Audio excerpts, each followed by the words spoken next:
Hey there! Today I'm going to be talking about Sammy's Worry by Angela Menzies.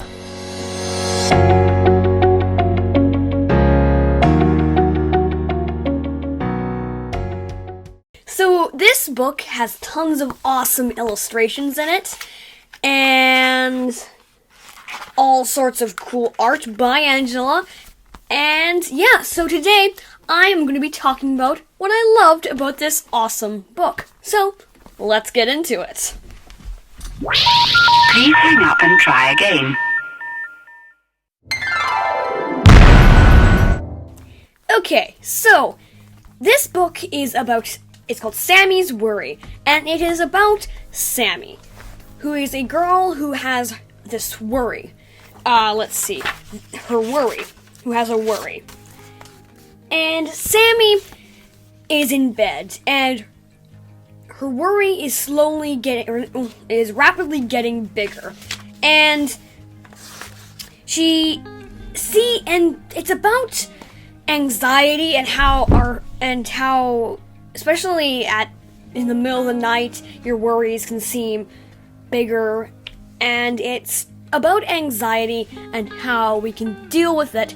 So I really loved how it's written for children, and because there's a lot of books out there about mental health and all that, but they're not for kids. So a book that's for kids about mental health and anxiety and things like that is really cool, and I love all the art in it. It's just amazing that way. And it really it's beautiful art that really shapes the story really well.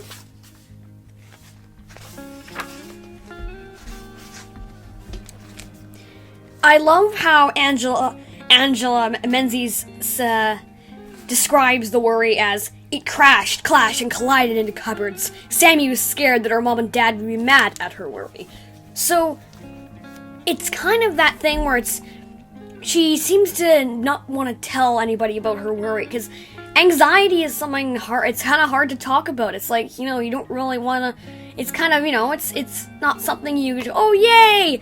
It's a worry. And it kind of shows in that sentence that she doesn't really want her parents to find out about her worry or this anxiety that she has. And I kind of like that. I thought that was interesting. There's just so many interesting things in this book. I really loved it. And I just can't understate how awesome the art is in this book. Like, take a look at that picture right there. Like, that's just a beautiful piece of artwork. And it really shows how the worry started as this, tiny creature and became this massive thing as big as a house. And how in just the space of a tiny time, that anxiety, that worry can get bigger and bigger and grow and grow and grow. And the illustrations really show that really well. I think, I just really love how this book shows anxiety really well in a way that's really easy to understand but has layers to it.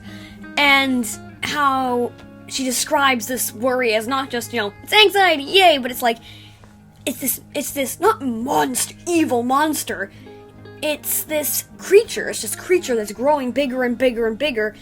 And as her worry, as it grows and grows and grows throughout the night. And I love the idea of using a, creature, not a monster, but, this weird cat-like creature, I'm gonna say. It looks kind of like a cat. I like that. I like how she made it like a cat. And then she's outside, and she's seeing the worry. Fog clung to every branch and every hair on her worry. Trees thrashed ferocious and wild in their hurry to beat the wind. The worry raced and chased the wind, and Sammi ran, and her worry followed as she reached a clearing in the dark woods. Her worry is chasing her through the dark, and because it's not just the worry's growing; it's following her. She can't escape from this worry that she has. And then we get to the point where she says, "I don't want to be afraid anymore." It's not just standing up to her fear, it's saying, "I'm not going to let this take over me and bring me into chaos. I'm not going to fall into oblivion, and I'm not going to be afraid anymore. And that decision, I'm not going to be afraid anymore. And then Sammi took a deep breath.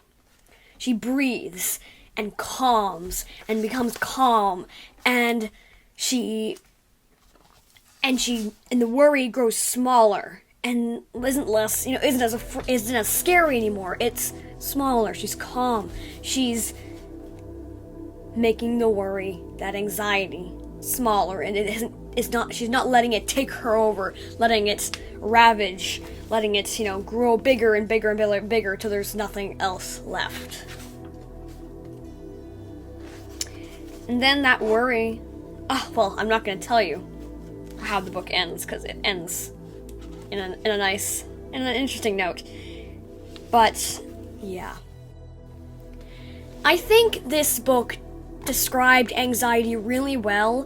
I think and it makes it really interesting to read, because yes, it's a small book. Yes, it's not the longest book in the world, but good things aren't always the longest, aren't always the biggest, the best. This thing is amazing, and it's so worth it. Book describes so much in what. How many pages? The pages aren't numbered. Oh dear. In just this little book, it talks about so much, and it just brings mental health into a picture book, which I think is just really cool, because there's picture books about, rabbits doing things, people running around happy-go-lucky, but I don't see picture books about anxiety, mental health, and I think that's really important to reduce the stigma of. It's something we can talk about, and something that kids can know about, that mental health is important, and they should learn about it. And I think, because yes, I've read books with mental health in them at some points, but those books, I'm not, I've had, over a decade of my life.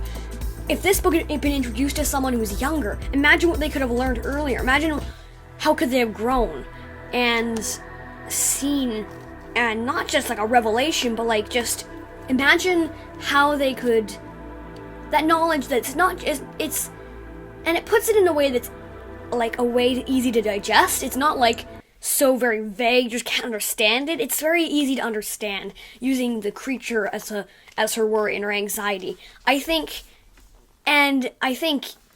kids younger than me will like it. I think people older than me will like it. I think everyone will like this book, just because of its purpose, and it's beautiful artwork. The artwork's beautiful. I was getting very philosophical there, but I think it's a really good book, and I've read it a few times already, and I love gazing at the illustrations a lot, gazing at the lovely art that Angela did. I think it's a beautiful book. It looks beautiful, and it reads beautifully. I think it's a really, really good book, and it's sitting there. It's gonna sit there on the shelf alongside some of my favorite books. So there you go.